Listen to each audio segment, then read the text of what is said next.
What are your comments on this, netizens or internet chatter? Sometimes they find the language quite ungracious, You are a young person, then how do you deal with that, Or maybe we are only looking at one aspect. Most people are okay. 90% are all right.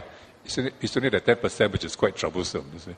And I think generally the majority are okay. Personally, I feel that like what Mr. Viji said, our parents are our models in our life, but our parents, they don't actually have the opportunity to model how we give comments online, because it's something that's different. Our generation is different there. So that's the area where there's a need for education and role modeling at home and in school as well. I do feel that sometimes my peers can be a little bit harsh online, whether it's on Facebook or blogs or any forums and so on and so forth. Maybe sometimes they feel that it's their right to freedom of expression.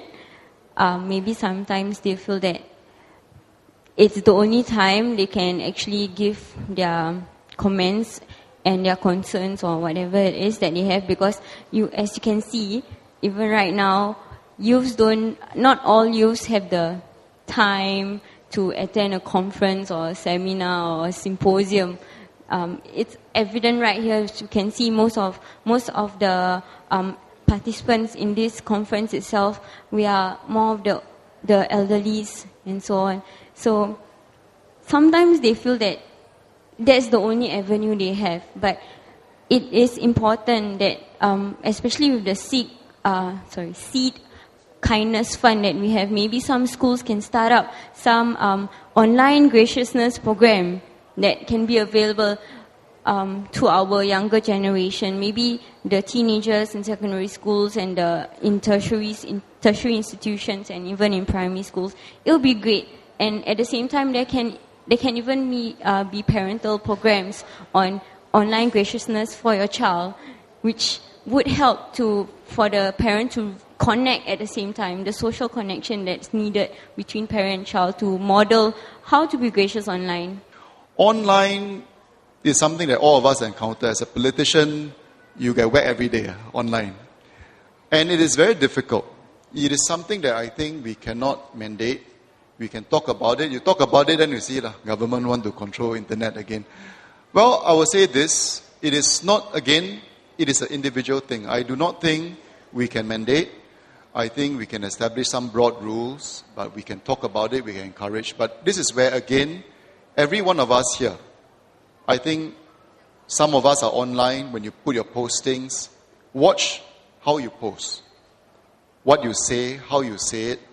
I think it makes a lot of difference. It makes a lot of difference, like for me on the receiving end, or for Pei Ling, or for Fatima, any of us on the receiving end.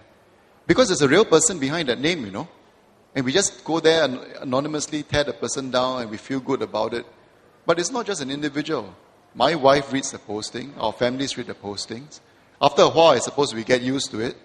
But do we need to go through it? And individuals, we decide, all of us here decide how society turns out. We decide the kind of tone that should or should not be acceptable online. The challenge is a lot of us keep quiet. Because we are afraid that if we say something, people flame us and then we get scared and feel.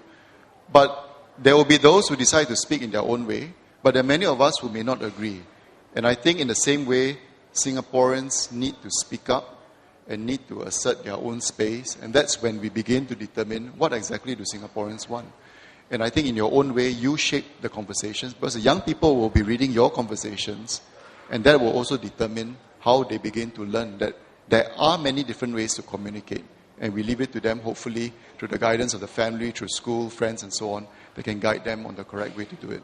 So that's my perspective of how I think we should try to approach the whole online conversation.